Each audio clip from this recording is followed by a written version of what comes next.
सदने में बैठ करके भगवान की माधुर्य कथा सुनने को प्राप्त हो रही है। अस्तु प्यारे, मल्लवी महाराज की दो संतानें थी, प्रियव्रत और उत्तानपाद जी महाराज। उत्तानपाद जी महाराज की दो पत्नियां थी। कितनी पत्नियां? दो। यहाँ एक है तो लोग परेशान हैं, और जिसकी दो पत्नी हो जाए वो महाराज को आपको बेटी से परेशान रहेगा, है कि नहीं? महाराज एक श्रीमती जी है तो इतनी व्यवस्था दिन रात मेहनत करना पड़ता है, कहो महेंद्र जी हैं?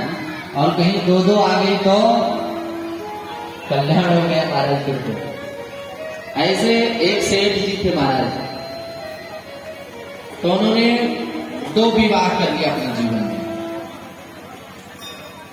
अब इतने व्यस्त हो गए सेठ जी कि दिन रात मेहनत करते महाराज, खर्चा जुटाने के लिए बड़ा खर्च होता महाराज, सारी व्यवस्थाएं मैनेज करनी होगी। एक दिन सेठ जो है गए थे बिजनेस व्यापार के सिलसिले से बाहर, रास्ते में भयंकर बारिश पड़ी, ओले बरसे, ठंडी का समय था, माघ का महीना महाराज, और उस समय ओले पड़ जाए तो ये भीग जाए शरीर तो जान ही निकल जाएगी, समझ जाइए। सेठ जी एकदम महाराज बारिश से लथपथ हो गए, भीग गए, थर-थर करके कांप रहे थे। आने में विलंब हुआ, इसलिए छोटकी रानी जो है सो गई, लेकिन बड़की जग रही थी कि सेठ जी आज आएंगे और इतनी भयंकर बरसात हो रही है, ना जाने किस स्थिति परिस्थिति में हो। लेकिन दोनों ने आपस में समन्वय किया था कि एक दिन सेठ जी मेरे पास रहेंगे, एक दिन तुम्हारे पास रहेंगे। तो आज छोटकी का नंबर था महाराज। अब सेठ जी जैसे द्वार पर पहुंचे, रात अधिक हो चुके थे, छोटकी तो सो गई थी, लेकिन बड़की इंतजार कर रही थी, अभी मेरे सेठ जी नहीं आए। जैसे सेठ जी ने बेल बजाई, घंटी बजाया ना, बड़की दौड़ करके गई, दरवाजे को खोला, देखे तो सेठ जी थर-थर करके कांप रहे हैं।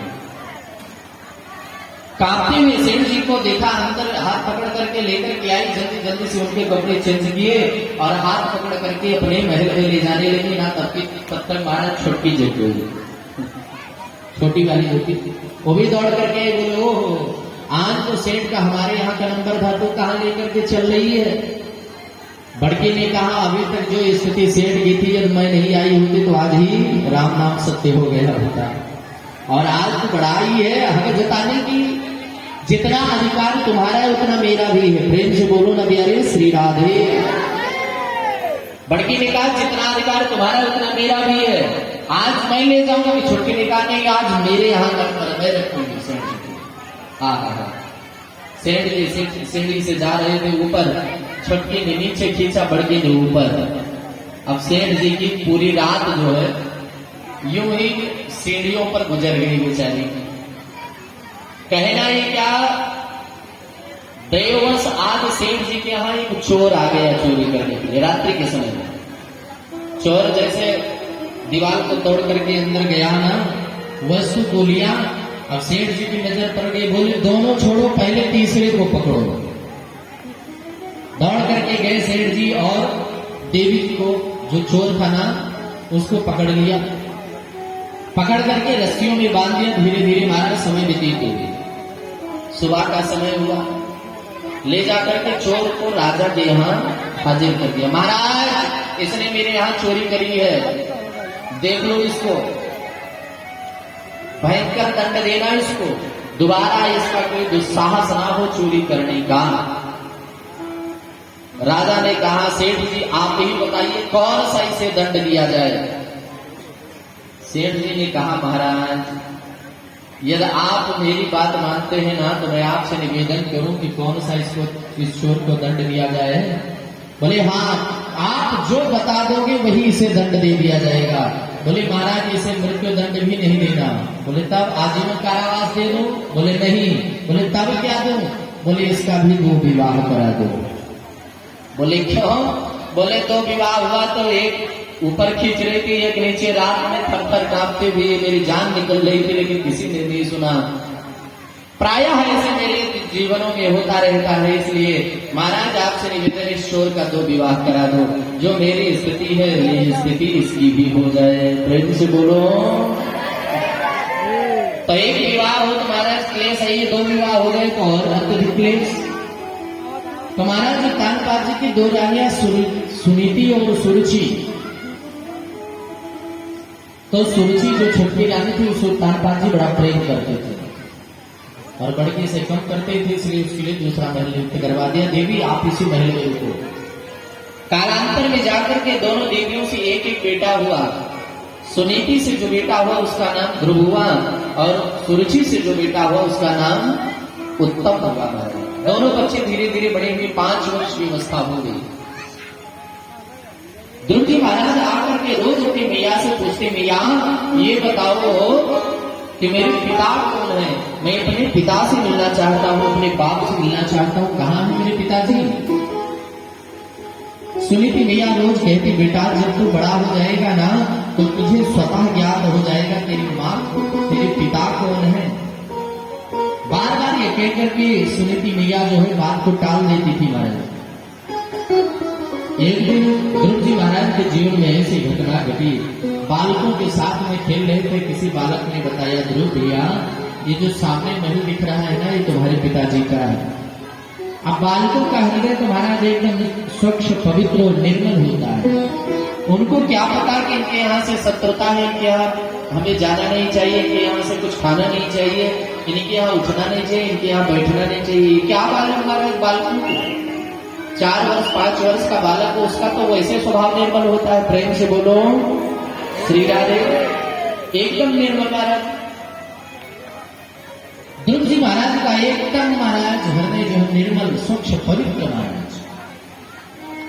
जैसे बालकों ने बताया कि इस महल में जो विराजते हैं ना आपके पिताजी हैं, परिचय जैसे प्राप्त हुआ तो आज जो 4-5 वर्ष की अवस्था में मिलने की आतुरता थी, ध्रुव जी महाराज दौड़ते हुए महल के अंदर प्रवेश कर गए।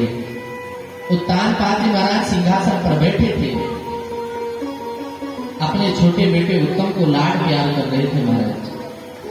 ध्रुव जी ने देखा कि मेरे पिताजी एक बालक को गोद में लेकर के बैठे, उससे प्यार कर रहे हैं, लाड लगा रहे हैं ना। ध्रुव जी को भी उनके गोद में बैठने का मन हो गया। द्वार से ये दोनों हाथ को बढ़ाया ध्रुव जी ने, पिताजी मुझे भी आपके गोद में बैठना है, सिंहासन पर बैठना है। ये भाव जगा ध्रुव जी के मन में न। तानपाद जी ने दोनों हाथ बढ़ाया, आओ बेटा मैं तुम्हें गोद में बैठाता हूँ। ये जैसे स्थिति सामने प्रकट हुई ना, जो छोटी रानी थी सुरुचि पहुंच गई और कहने लगी, महाराज खबरदार। बोले क्या हुआ रानी? बोले एक म्यान में केवल एक ही तलवार रह सकती, दूसरी का प्रवेश नहीं हो सकता। बोले या तो महल में मेरा बेटा रहेगा, मैं रहूंगी, या फिर सुनीति का बेटा ध्रुव रहेगा, या फिर वो रानी रहेगी। महाराज यदि आप मुझसे प्रेम करते हैं तो ये विचार करके ये निर्णय लीजिएगा। तो तानपाद जी ने महाराज जहां का तहां हाथ में रुक गया, कुछ कह नहीं पाए, उत्तर नहीं दे पाए। ध्रुव जी महाराज सिंहासन के पास खड़े, दोनों हाथ उठा करके, पिताजी मुझे अपने गोद में बैठाइए, लेकिन साहस नहीं जुटा पा रहे तानपाद जी के गोद में बैठा सके महाराज। सुनीति बगल में खड़ी थी, कहने लगी, बेटा ध्रुव यदि तू सिंहासन पर बैठना चाहता है तो एक काम करना पड़ेगा। बोले क्या माँ? बताओ मैं अवश्य करूंगा। सुरुचि मैया ने कहा, बेटा ध्रुव यदि तू सिंहासन पर बैठना चाहता है तो कुछ काम कर। बोले क्या करना है मैया? सुरुचि ने कहा है कि तपसाराध्य पुरुष तस्मानुग्रहेण में गर्भे तम साधयात्मान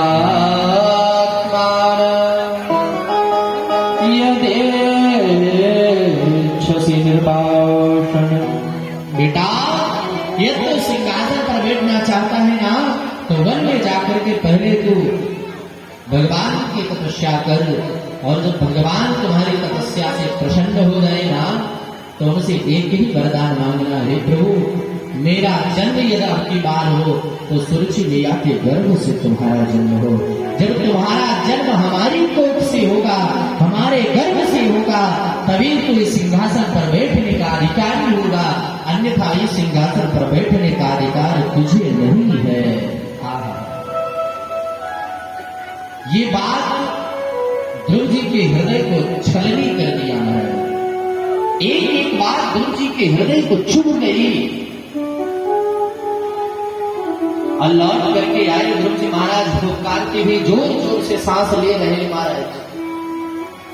जैसे एक काले विषधर सर्प पर डंडा मार दिया जाए ना तो क्रोध में आकर के फुफकार मारता है जोर जोर से ना, उसी प्रकार से जोर जोर से सांस लेकर के ध्रुव जी महाराज रोते हुए अपनी मैया सुनीति के पास में आई। आज कल की माताएं हो महाराज तो महाभारत हो जाए, लेकिन धन्य है वो सुनीति माँ जो आज अपने बेटे को बड़े प्यार से समझा रही है। आज की माँ के बेटे को ये थोड़ा सा समझा करके मार दिया जाना एक आध झापड़ तो मैया कहती है तू क्या मेरा खर्चा चला रही है क्या, जो मेरे बेटे को मार दिया, या तो मेरे बेटे को कुछ खिला पिला रही हो या कुछ पहना रही हो, वस्त्र आदि दिया हो, कुछ खाने के लिए दिया हो, जीवन में कभी कुछ दिया नहीं और आज बदले में मारने को बड़ी चली आई है? लाठी लेकर के मैया लोग खुद लड़ने आ जाए आजकल की मैया लोग होते। लेकिन धन्य है वो सुनीति माँ जो आज बेटे को रोते हुए देखा तो हृदय को बड़ा द्रवित हुआ, लेकिन दौड़ करके अपने बेटे को गोद में उठा करके गले से लगा दिया और कहने लगे बेटा क्या बात है, क्या घटना घट गई, कुछ बताओ ना। ध्रुव जी महाराज का हृदय कंठ जो है एकदम अवरुद्ध हो गया, कुछ बोल नहीं पाए। पास के बालकों ने अक्षरशः सब कुछ बता दिया। मैया महल में पिताजी से मिलने गए थे, पिताजी ने से जैसे मिलना चाहा ना, सौतेली माँ ने बड़ा ही व्यंग्यात्मक वचन बोला, जिसके कारण ये जो है रुदन कर रहे रो रहे कह। मैया ने कहा तू अभागिनी का बेटा है, पहले तुझे सिंहासन पर बैठना तो जाकर के तप कर तपस्या करके भगवान प्रसन्न हो जाए, वरदान मांगना कि तुम्हारा जन्म मेरे गर्भ से हो। इतने कठोर वचन सुरुचि माँ ने कहा। इस वचन को सुन करके आपका अपमान हुआ जान करके ध्रुव जी महाराज आज बड़े ही आर्तभाव से रुदन कर रहे हैं, रो रहे हैं। यही कारण है माँ जैसे बात पता चली ना, धन्य है सुनीति माँ कहती बेटा तुम्हारी सुरुचि माँ ने सौतेली माँ ने तो अच्छा ही कहा, मैं अपने आप को कहां भाग्यशाली समझ रही हूं। यदि मैं भाग्यशाली होती ना तो महल से बाहर नहीं निकल करके यहां मेरा निवास होता, लेकिन बेटा धन्य है तू। सुरुचि माँ की बातों को बुरा नहीं मानती। बोले माँ उसने तुम्हें अभागिन कहा, तू अभागिन का बेटा है, तू भागा है। सुनीति ने कहा बेटा कोई बात नहीं है, तू रोज मुझसे पूछता था ना कि मेरे पिता कौन है, लेकिन मैं तुम्हारे संसार के पिता को बताने में समर्थ नहीं हो सकी कि तुम्हारे संसार के पिता कौन है, तुम्हें जन्म देने वाले पिता कौन है। लेकिन धन्य है वो सुरुचि माँ जो तुम्हें परम पिता परमेश्वर का जो परिचय प्रदान कर दिया। शुक्रावत बेटा महाराज एक एक बात सुनीति माँ के ध्रुव जी ने अपने हृदय में अंकित कर लिया। बोले माँ उस भगवान को प्राप्त करने के लिए हम कहाँ जाएं, कहाँ मिलते हैं भगवान। बोले वन में जाओ, ऋषि मुनि महात्माओं को देखो, सैकड़ों वर्षों से तपस्यारत हैं और उन्हीं तप के प्रभाव से तुम्हारे पिताजी ने भी उस गद्दी को पाया है, उस सिंहासन को पाया है। बेटा तुम भी जाओ तप करने के लिए। एक एक बात को आत्मसात कर लिया ध्रुव जी महाराज ने।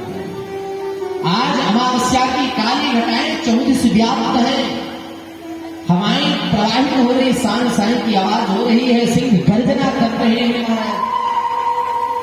भयंकर गर्जना हो रही है, बिजली तड़प रही है, बादल गरज रहे हैं, काली घटाएं 14 व्याप्त है।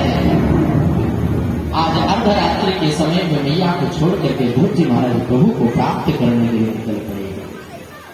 किसी संत ने बड़ी अच्छी बात कही है कि मंजिलें बड़ी जिद्दी होती, हासिल बड़े नसीब से होती है। कि मंजिलें बड़ी जिद्दी होती, हासिल बड़े नसीब से होती है, लेकिन वहां किस्तियां भी हार जाती है जहां मंजिलें जिद्द पर होती है। जहां जब ठान लिया कि मुझे परमात्मा को प्राप्त करना है, आज अर्धरात्रि की बेला में निश्चित होकर के, निर्भीक होकर के ध्रुव जी महाराज प्रभु को प्राप्त करने के लिए